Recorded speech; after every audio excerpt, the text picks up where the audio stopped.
আমরা নাকি রেজাকার? কি কথা কি ঠিক? তোমরা কি 24 বছর আগে বুঝো নাই আমরা রেজাকার?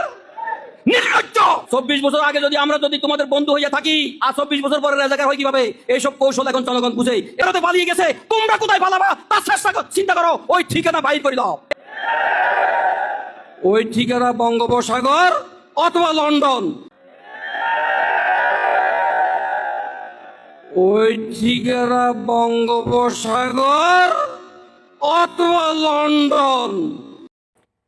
প্রিয় বন্ধুরা, বিএনপির ভারপ্রাপ্ত চেয়ারম্যান তারেক রহমান লন্ডনে বসে এমন এক বিবৃতি দিয়েছেন জামাত ইসলামের উদ্দেশ্যে, পুরোপুরি ধরা খেয়ে গেলেন।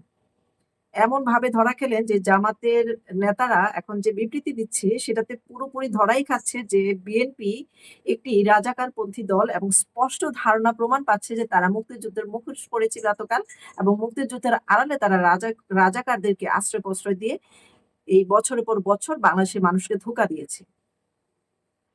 যে কথাটি নিয়ে সবচেয়ে বেশি এখন আলোড়ন সৃষ্টি হয়েছে জামাত ইসলামের মধ্যে, সেই কথাটি হচ্ছে যে তারেক রহমানের মুখ দিয়ে বলা হয়েছে, যারা বলে এবার আমাদেরকে দেখুন, মানে যারা জামাত ইসলামীরা বলছেন যে দাঁড়িপাল্লায় ভোট দিয়ে দেখুন, মানুষ তাদের 1971 সালে দেখেছে। এই কথাটির পরিপ্রেক্ষিতে বোঝা যায় যে 1971 সালে জামাত ইসলাম যে বাংলাদেশ বিরোধী একটি দল ছিল, এবং তাদের বাংলাদেশের সৃষ্টির পিছনে কোনো ভূমিকা ছিল না, সেটি এত 54 বছর পর এসে বিএনপি স্বীকার করেছে। এবং সেই স্বীকারোক্তির পিছনে এখন আরো যে গোপন তথ্য সেগুলো বের হয়ে আসছে। তো আরেকজন এবং ওনাকে বলা হয়েছে যে যদি এই ধরনের নাটক আর সামনে চালানো হয় তাহলে বাংলাদেশে তার ঠাঁই হবে না, তার অবস্থান হবে বঙ্গোপসাগর, না হলে লন্ডনেই তাকে বাকি জীবন কাটাতে হবে।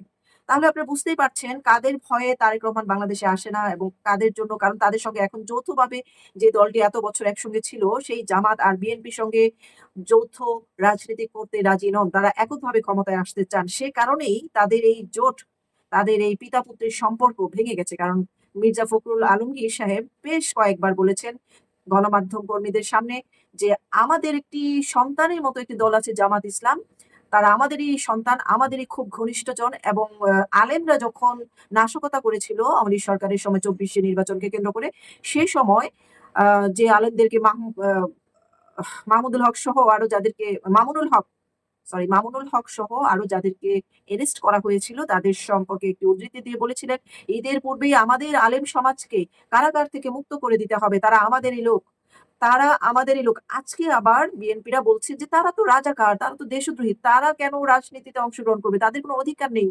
অথচ দেখেন যেই ওই যে সুপারি ভাগ করলে যেরকম মাঝখান দিয়ে ভাগ করলে দুইটা ফাটল ধরলে দুইটা টুকরা হয়, তাদের সম্পর্কটা কিন্তু সুপারির মতো ছিল, মানে নির্ভেজাল, দাগ মুক্ত, স্পট মুক্ত, কোনো দাগ ছিল না ওদের সম্পর্কে।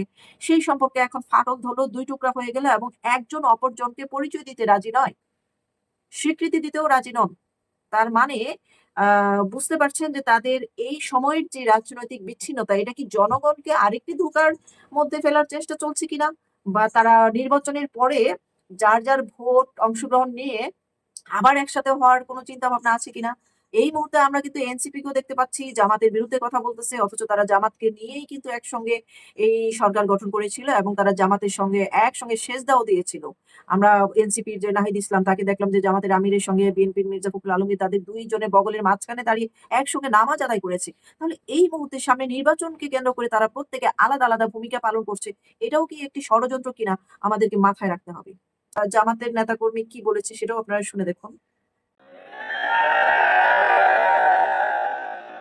ওই ঠিকানা বঙ্গোপসাগর অথবা লন্ডন।